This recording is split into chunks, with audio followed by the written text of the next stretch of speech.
I'm Cole Haddon, and welcome back to 5 a.m. Story Talk.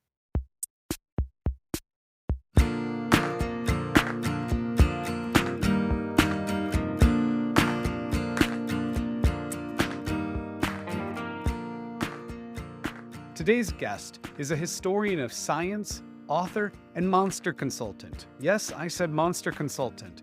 And her latest book is Humans, A Monstrous History. Her name is Dr. Surekha Davies, and I cannot wait to share my conversation with her with you. So, in a phrase, a monster is simply a category breaker. They don't just appear in fiction, but also in science and in society, just with lots of different terms, like illegal immigrant. Hey, so how are you doing this week? I've got a hell of an episode for you. My guest is the brilliant Dr. Surekha Davies, and we're going to have a wide-ranging conversation about art, the utopian ideas that have inspired her for much of her life, and her latest book, Humans, A Monstrous History. It takes a look at how we've defined human beings in relation to everything from the animal kingdom and foreigners to zombies and cyborgs, and how our relationship to monsters has invented race, gender, and nations along the way. Everything Surekha and I will discuss relates to what is still happening in the world today, from how countries are handling refugees and migrants to trans rights in Palestine, to the white Christian nationalism that's taken over America. She's got a lot of great insights about how we define who we are and art's role in that, both in the past and going forward. And when this episode wraps, you're going to want to stick around. Surekha will be back for a bonus episode to discuss a seminal piece of art from her life. 2 Star Trek The Next Generation episodes, The Best of Both Worlds, Parts 1 and 2. Now you can find links to everything discussed in today's episode, as well as to the 5 a.m. Story Talk newsletter in the show notes. You can drop any questions you might have into the comments section of that newsletter. I'll do my best to answer them for you. And if you enjoy this episode, please rate and/or review it wherever you're listening to it. It's a great zero-cost way to help support the show.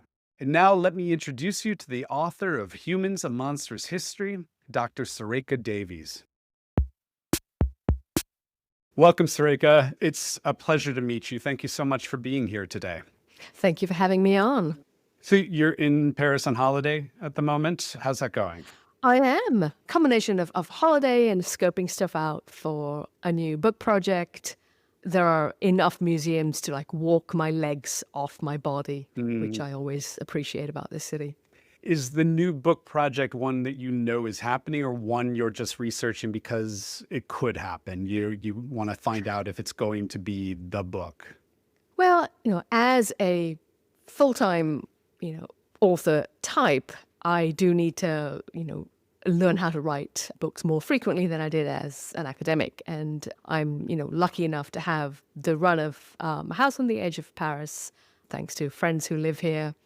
And I am thinking about, a couple of projects that may have a significant French, option. But really, as someone writing books for a general audience, you don't so much start with, what do I feel like writing about next, so much as what's in the zeitgeist right now? What kinds of things might people appreciate reading about from me? So sort of working backwards from the kind of where the reading publics are, as well as working forwards from my interests. And, the late 15th to the early 17th centuries is the period of European history and European encounters overseas that were the core of my research when I was an academic.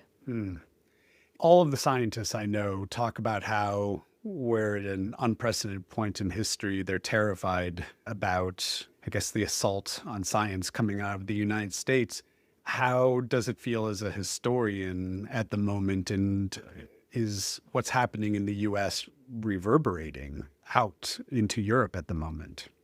Well, there are certainly European, governments, like the French government, that have seen this as a moment when they can and should and perhaps want to attract scholars from the US, especially people in the, hard sciences. In terms of, how this feels as a historian, I take comfort from the fact that ordinary people's lives have often sucked because of people who are rich and powerful doing dumb stuff. So we're not peculiarly unfortunate, perhaps, in living right now, or perhaps we are, or time will tell. I mean, let's hope that, everything is so much better in a few years and everything is reset in a way that stays stable for some time. But, history isn't over yet, so it remains to be seen whether we are on a precipice into something, quite dystopian, even more so than today, or not. What drew you to history in the first place? I suppose it was more a case of what drove me away from science, because from my earliest kind of days, I wanted to be an intergalactic explorer. That was the most creative, mind-blowing kind of future I could imagine. I watched a lot of Star Trek, Next Generation and Cosmos and Star Trek Deep Space Nine in my youth. And in fact, my original BA major at Cambridge was natural sciences. I wanted to do theoretical physics as a way to, study outer space. And, history when I was a child was fairly dry. It was names and dates and battles and monarchs and stuff like that. And I wanted to go into outer space, so it was obvious that I that was where I was going to focus my education. But of course, being an undergrad wasn't like being on the Starship Enterprise. And, those more creative philosophical questions that had drawn me to, physics because of outer space, that didn't seem to be what physics or science was really like. And all the creative philosophical people I knew were in subjects like history and English. And there was no warp drive, so I sure as hell didn't want to, become an astronaut anymore. And so I became a historian of science. But what I studied as an undergrad and then later in graduate school was those moments of cultural encounter where, you got to think about people having those kind of existential, mind-blowing moments through encountering, people, in this case, not aliens, people who were, different from them and were in a place that they did not expect to find them, perhaps. And so I became a historian of what you might call very early anthropology, of the age of discovery. And so, I became a historian because of Star Trek. It's interesting, the idea that Star Trek led you to it, that passion in some way, the long and winding road to the past. And that's one of the things I find interesting about reading your work, but also emails with you, is this passion for sci-fi, which is such a contrast with history, of course. Do you find a connection between the two of them? I think so. Also, there are certain sci-fi franchises and authors who I have, consumed over and over again. But it's only kind of one of many genres that I can read. And I mean, one of the things that science fiction does for me feel rather like history is that it allows us to simulate a place and time which is different from, where we live, where we actually live, and to think about and better understand what it means to be human by examining being human in a different place and time. And, often the challenges are the same. Sometimes, science fiction, is about people striving to be recognized as human, fighting existential threats, fighting evil corporations, battling with terrible pathogens. And I guess, people who never go near science fiction, cannot suspend disbelief and deal with a human drama that has, I don't know, matter transporters. But that's still, humans or even non-humans having some kind of, arc of living in the universe that can be generative for the viewer. Sometimes by translating a situation to a different place and time, we can see characteristics about it that we might deny if we saw it in real life. For example, when I used to teach in the US, I used to teach European history, and, we might, cover the Industrial Revolution briefly in a survey course. And students would, unasked, unprompted, see parallels between, oppressive factory regimes and life in the present US. Whereas if I, with my British accent, had come along and said, American capitalism sucks, I wouldn't have gotten, that level of realization and thoughtfulness from them. I've made this argument a few times, but I think of history as a storytelling vehicle, rather like science fiction. It's Absolutely. in all cases, you want to explore what's happening in our world, and you want to find interesting, exciting, engaging ways to do that. And a lot of things we've covered it enough. Sometimes you need that historical vehicle to discuss class, or, as you're saying, the Industrial Revolution in a different way. I can't pass up the opportunity with a historian to ask, how do you feel about the relationship between historical facts with narrative truth? And for example, I mean, when a book, a film, or whatever distorts what we know as reality to express an idea that might be true, do you find yourself bristling in movie theaters at things like that? You mean if people take liberties with the facts in order to? Yes. I'd say it depends, and it also depends on whether or not the movie is described as faithful to the facts, or a jumping off, or whether the facts are a jumping off point for reflecting on broader truths. So, for me, I'd say that the package is important. You could write novels or movies that are inspired by a setting in the past, but of course, if you use your art to say that something in the past was quite different from what the evidence shows you, then you start getting into murky ground. I don't know, if you decide to write a screenplay about how slavery was actually a good thing, well, then, that would actually be lying. So, there are lines if you cross that simply become dishonest, or, whether it's entirely dishonest or just, selective magical thinking that is completely out of line with any, evidence-based understanding of the material.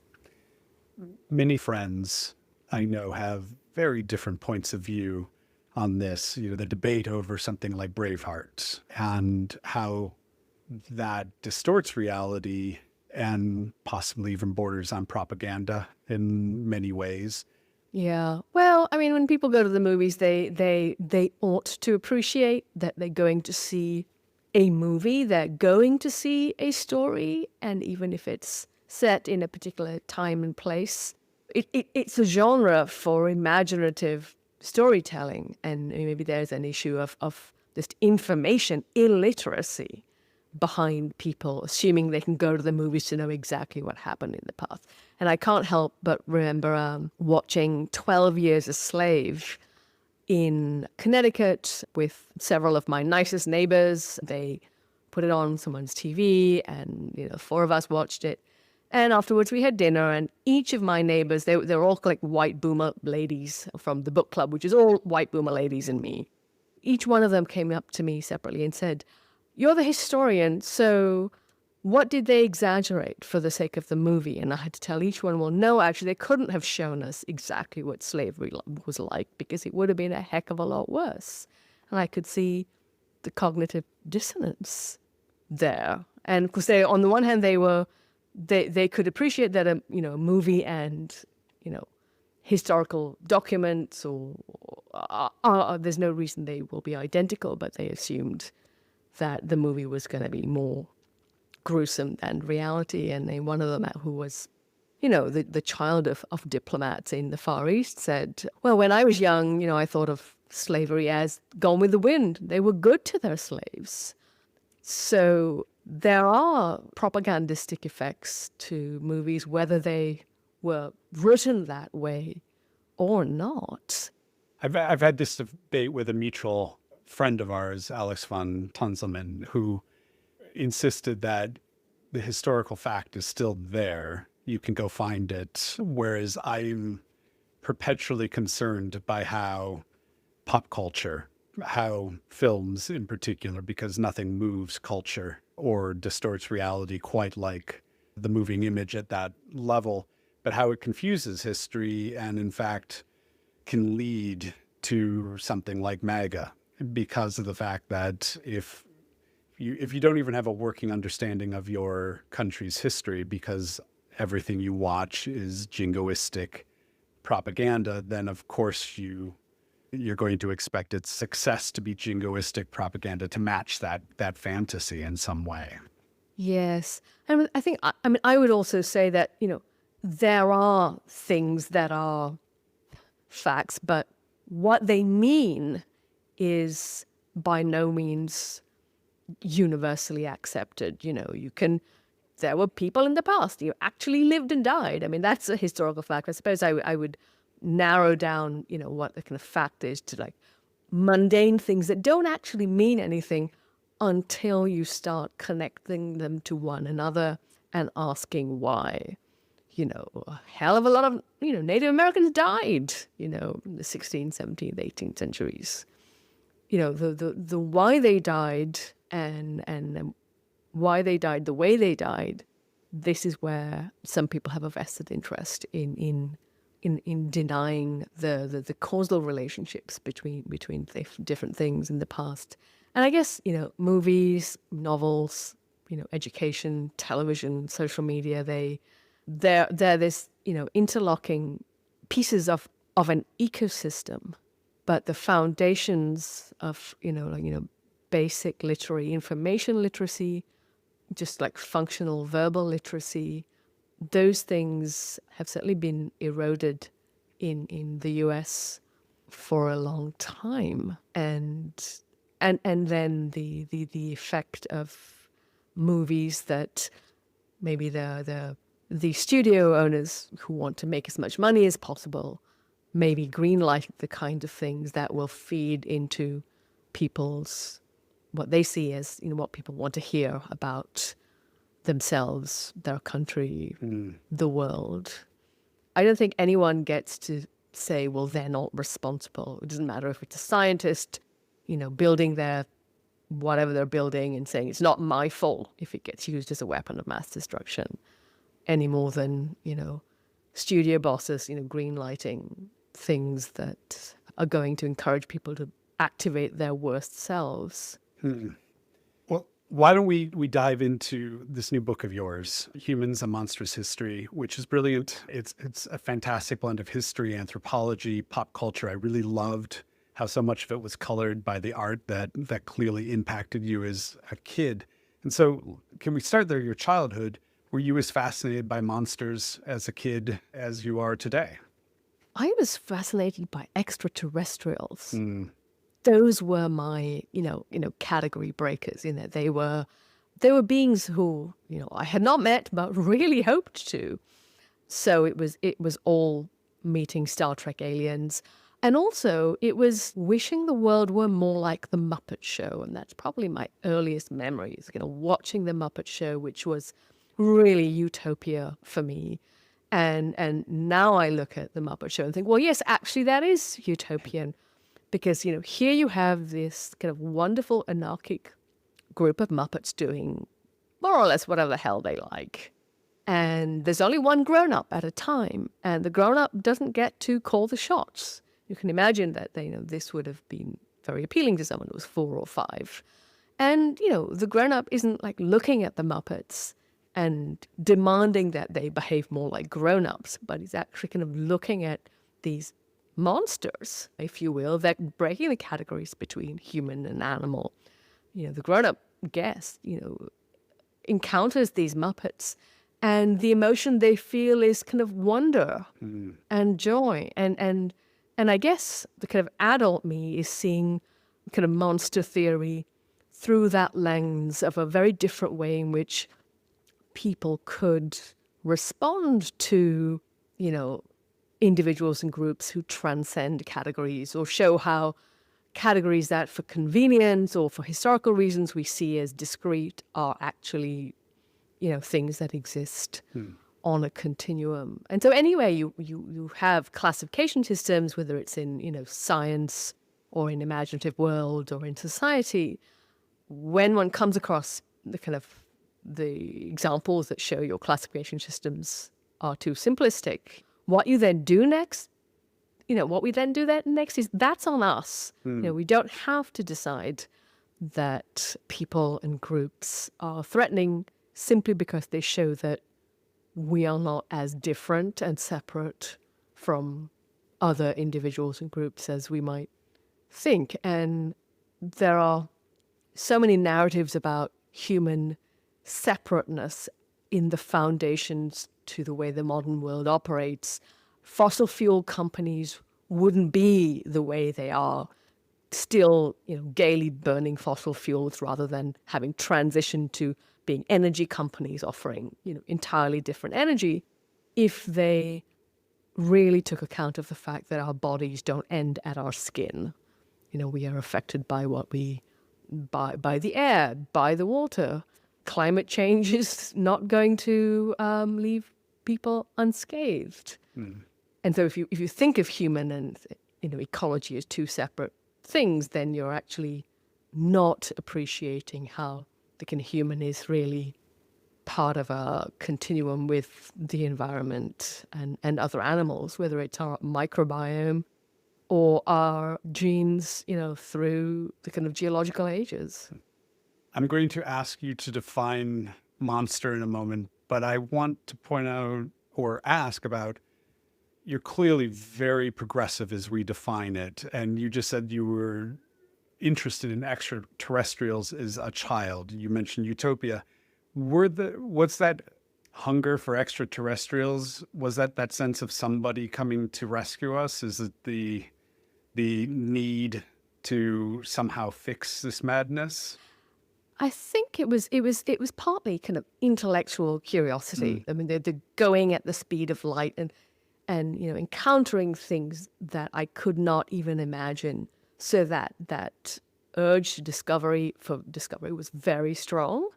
But also, humans were unreliable and mean. You look around at, geopolitics, and people are not the best versions of themselves. And as, a bright child, it's very easy to be monstrified by your classmates for, being good at things, So the world is quite an anti-intellectual place, and, my earliest workplaces were, as well, I had 4 or 5 years out between my MPhil and starting my PhD. And, I was in the vaguely cultural heritage spheres, and it was striking how wanting to, become the best version of yourself, having that growth mindset was not the standard fit of humanity. But, Star Trek was a future in which people were trying to be the best versions of themselves. And, the captain of the Enterprise, Jean-Luc Picard, was also a very serious amateur archaeologist. And so that connection between history and exploring the world was maybe there even in the sensibility behind Star Trek. But really, it was a future that seemed much more welcoming than the present of people in jobs who were much more conventional. So getting back to the book, can you define how you use monsters for the sake of this conversation? Sure. And let me start by putting in your mind 3 fairly unproblematic monsters from fiction. If you said zombie to someone, or cyborg, or Frankenstein's monster, they're the kind of creatures who people recognize, oh yeah, they're monsters. But what is it that a zombie, a cyborg, and Frankenstein's monster might actually have in common? And it is that they all blur boundaries. They're category breakers.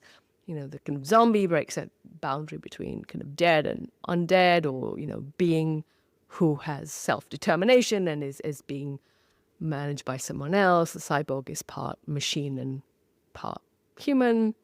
Frankenstein's monster was built out of bodies of multiple dead people. So there again, the boundary between individual humans and other humans has been broken, and that boundary between dead and alive has been blurred. So in a phrase, a monster is simply a category breaker. They don't just appear in fiction, but also in science and in society, just with lots of different terms. Like illegal immigrant is a phrase that's about separating the citizen from not just other people, but from there being any kind of continuum from a citizen to a foreigner. Chimeras in science have, the DNA of multiple so-called species. And monsters don't have to be positive or negative or neutral. I mean, they can be anything. So how people choose to act when faced with an example that transcends their categories of whether it's, male and female or anything else, that's up to them. And so in Humans, A Monstrous History, I look at the history of humanity through where people have drawn the boundary between human and other categories like animal, God, extraterrestrial, how people have drawn the boundary between different social groups, and in both, again, by placing beings framed as uncanny, as monstrous at the boundaries between races, so-called races and genders, and also how monsters are a way in which people have defined the parameters of normal for an individual human being. So, words like giant or genius are ways of telling stories about what the parameters of normal are. And so what I show in the book is that the category of human has never been universal. It's always in flux, and it's always something that's defined in relation to other things. So as you go through the book, you look at everything from Earth through to outer space, gods, machines, and look at how people have thought about beings and groups on the edge between categories, whether it's the cyborg, part machine, part human, or where, say, in the 17th or 18th centuries, naturalists attempted to draw the boundary between human and animal. And where those boundaries have been has changed over time, and it's meant for like real people, consequences for their own lives. For example, I mean, in the era of the slave trade, legal codes were drawn up to say that Black Africans were different from Christian servants. And so you have things like the law telling stories about groups of people being fundamentally different, and doing that by policing the boundary. For example, deciding that if an enslaved woman, if the child of an enslaved woman had a white person as their father, the child would nonetheless be Black. So, how do you police white and Black? By disappearing anyone who's mixed race, by deciding, for example, that everyone born to an enslaved woman is Black, regardless of whether or not their father was actually an enslaver. It's just one aspect of the kinds of monsters you're describing, but we other people so much. And I think I really reacted just to the swapping out of words, monster for the other. And it makes any number of sins justifiable when you dehumanize somebody that way. And I think that using the word monster, it just makes it very clear what is occurring when you other these groups in order to economically or militarily, whatever it is, profit off of them being monsters. Yeah, and it's very different from saying someone is other or different. A Mexican is just a Mexican, right? They're just like they're just another citizen, like end of story. But when you tell stories about how your own self or your body politic is no longer discrete because of some category of being who is blurring the boundary between, say, Americans and Mexicans. That's where monstrification happens. An attempt to disappear that line, say, between, Latinos and Anglos, by saying anybody who lives on that line is illegitimate. They do not deserve due process. So it's not the same as saying someone is different. It's by saying that someone is threatening your own category by sewing it together with some other category. And what doesn't get talked about enough, and I'm not sure I have yet seen it in the media, although surely someone must have written about this, is the whole kind of racial profiling of Hispanics in the U.S. as a European. I mean, it used to be kind of rather surreal to me because if you go to Spain, conventional Spaniards are like white people with like blonde hair and blue eyes half the time. But of course, people from Central America have a lot of indigenous heritage. So this is like a double dispossession of indigenous people when the U.S. tells stories about how these people shouldn't be present. And it's also a story that belies the amount of political influence that the U.S. has wielded to destabilize, Latin American governments that weren't likely to allow, U.S. corporations to do exactly what they wanted.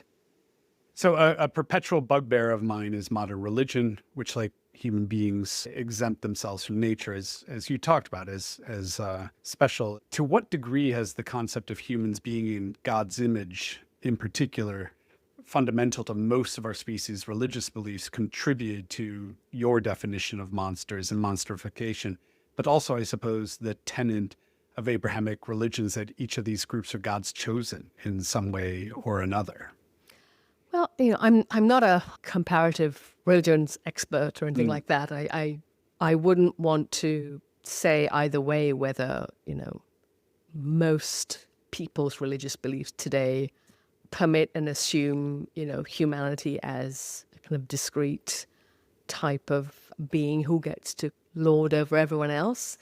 And one reason for that is it's very hard to kind of separate beliefs and assumptions from in one sphere from every other sphere in which we inhabit them at the same time. So to what extent is just capitalism and individualism and consumerism something that is shaping the way people look at the world and just see exact extraction, opportunities for extracting resources to, build the newest iPhone, as opposed to it being also something that's part of their religion, but certainly any cosmology that is built on kind of humans being the superior organism on Earth, as in Christianity, the being created in God's image, and the rest of the planet existing for God for humans to manage and use.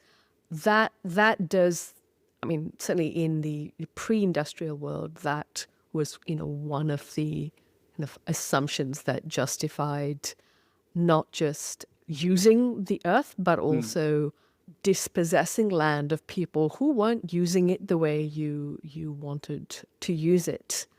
But, I mean, I feel as if today's secular religions of, well, this is how the world has to work because everything is set up for us to live the way we live. That is kind of more of a problem today than any faith-based reason for justifying using the earth the way we use it. I mean, because of course it's finite, and faith isn't going to change that.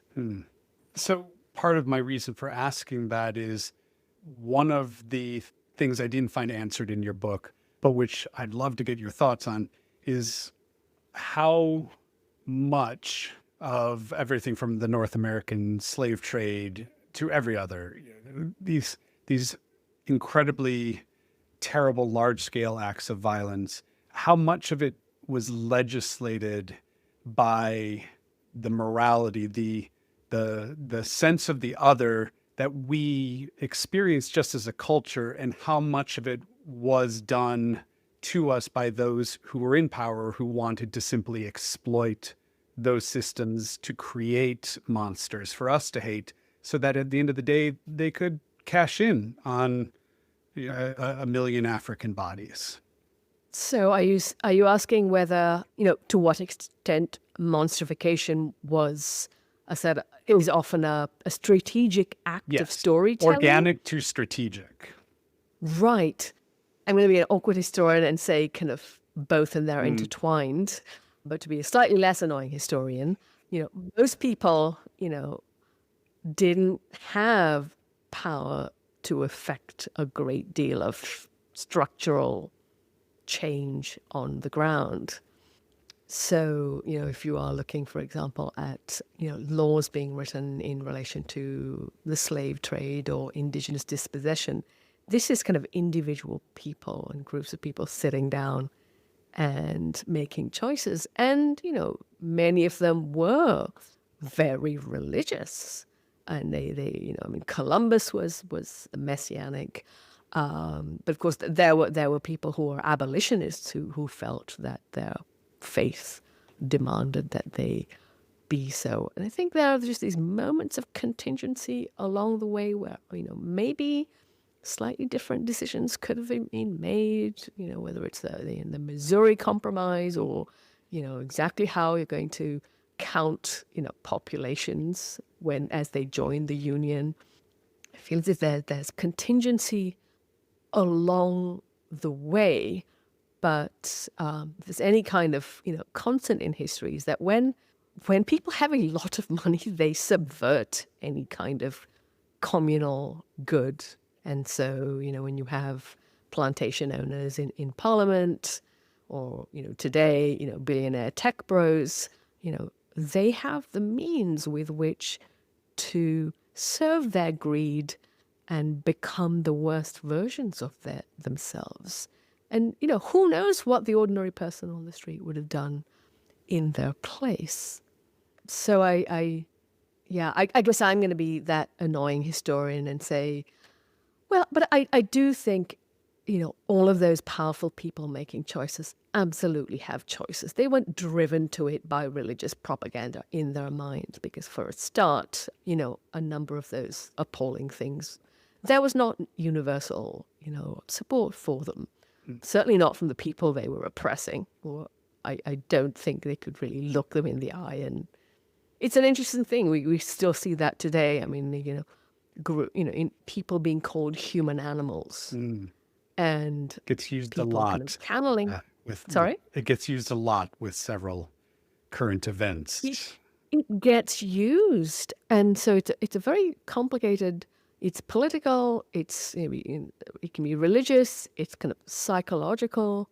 Where does someone responding to feelings that they are having and people telling stories to justify their atrocities begin? I mean, that's messy. So what about the monsters we literally unleashed, from the bombs we dropped on Hiroshima and Nagasaki to designing lethal viruses to artificial intelligence that quite literally every expert, except those trying to make money off of it, says we're not prepared for? At the end of the day, are we psychologically trapped in a Frankenstein paradigm, always terrified that our creations are going to turn against us? And if so, why do you think we've been so incautious when it comes to perilous technologies, from nuclear to artificial intelligence? That's an interesting one. So yes, humanity is extremely incautious when it comes to mucking around with science and technology, while that's an interesting way you put it, while at the same time being maybe kind of primed to see threats among anything that breaks categories. And we might look at, there's a certain pervasive feeling in among, obviously not every scientist and tech person, but that sense of, you can make things and do research, and how people apply it is very separate from whether the technology itself is good or evil. That kind of disconnect that people in the sciences have often played is so the responsibility lies there, and also the responsibility lies with people who own companies and make decisions about what they're going to do.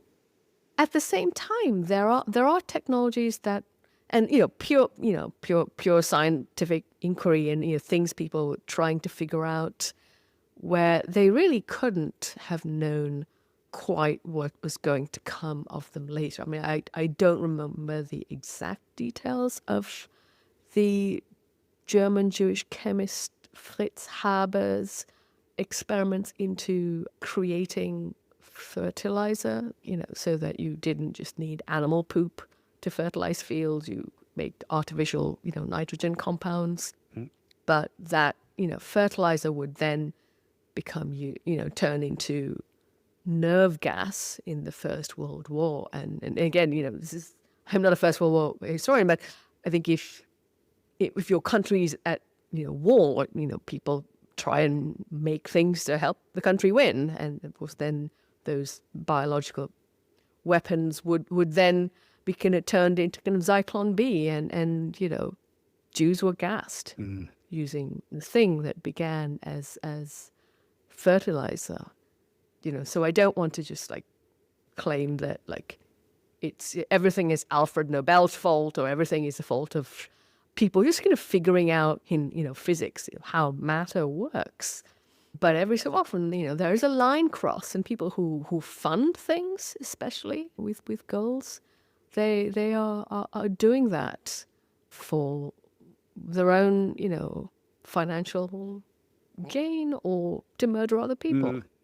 Let's talk about how things get better. If our natural instinct as a species is to monstrify the other, whether we're talking about trans people or Palestinians, can we demonstrify how one group perceives another? And if so, how? As a storyteller myself, I'd certainly love some tips.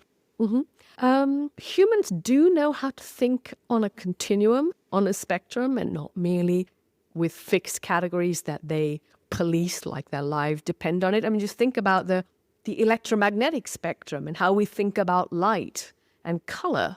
We don't think about X or Y color as being, monstrous or horrible. We do appreciate that, from whatever it is at one end, yellow through to purple, that the idea of colors seamlessly changing from one to another, we are capable of thinking that way. So it's when people are tied to the idea that things about themselves are fixed, unchanging, and discrete, and that somehow they wouldn't be themselves if trans people actually existed. It's, telling stories that reveal that a continuum is a place of possibility for everyone, but it's optional. You can stay the way you are. You don't have to change. It's showing how stories about monster making are often used to create scapegoats and to be aware that you may be being played when you're being told that some other more vulnerable group is the source of your woes. And, something like, the Star Trek or the Muppet Show, or utopian sorts of science fiction stories kind of show, almost kind of model for people a way for, a variety of individuals to be kind of different. It doesn't mean that they are discrete or separate from one another. And your existential kind of future doesn't depend on other people fitting into boxes. I think kind of providing, possibilities for people to grow if they want to is what a utopian future would look like. And what I call it kind of monster futurism, where people are celebrated for whoever and whatever they are, and other people don't feel that it's a threat to their own choices or talents, that someone else is different. It's remarkable, just listening to you speak, how many times discussing subjects such as Gaza, such as trans rights, historically, just any queer rights, The language always bends to that sense of a threat that in some way it threatens marriage sanctity. The traditional idea of marriage, it threatens Israel's existence. Everything is in some way a threat. It's a zero-sum game. I mean, that's the thing too, that, people need to be aware of stories that claim that they can only have rights if other people don't have them. Because what comes of that is actually fewer rights for everyone. If you have no due process for some, you actually have no due process for all, because you can pull out your passport or your social security card and be told it's not actually real, which is happening all the time at the moment to people in the US. Okay, let's wrap up things for now. We're going to be back in a moment to talk about a seminal piece of art from your life, which is thematically appropriate to our conversation so far. Can you tease audiences with what you're going to be talking more about? Well, I'll be talking about a couple of my favorite Star Trek episodes. From Star Trek, The Next Generation, and they're called The Best of Both Worlds, and they're at the end of the third series and into the fourth. And this is where the kind of ultimate nemesis, danger species for humanity, kind of appears. And they are this cyborg collective called the Borg. I can't wait to get into it. One last question before we go. Humans: A Monstrous History is filled with a lot of reasons to despair. It's a history of horror, dehumanization, and mass murder. Do you think we have much of a reason to be optimistic about our future as a species, or are we just living through the sequel to your book? I see people realizing that things that have been going on are wrong. So I think, human history is cyclical, and it may get a little worse before it gets better. But I have to believe that a history of doom is not written. And I feel as if we have agency, and it may not be that things are great, for a while. But more people seem to know what's wrong than they did perhaps 6 years ago.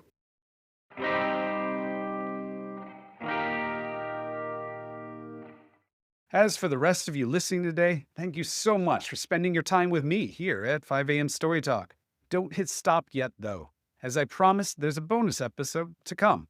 Dr. Surekha Davies will return to discuss a seminal piece of art from her life, the Star Trek The Next Generation episodes, The Best of Both Worlds, Parts 1 and 2. In these eps, Captain Jean-Luc Picard and the crew of the Enterprise face off against the Borg, who successfully abduct Picard and assimilate him into their collective. I had a blast chatting with Surekha about these episodes, how the Borg fit into her arguments about monsters, and just geeking out with her about Trek. But to listen to this 5 a.m. Story Talk bonus episode, you're going to need to become a paid subscriber at Apple for a very low monthly fee. Trial subscriptions are available too, which will get you access to a lot of bonus content.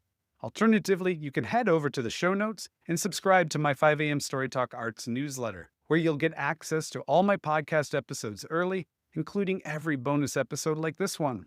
You'll also get access to a ton of other exclusive articles, most of them about screenwriting and writing.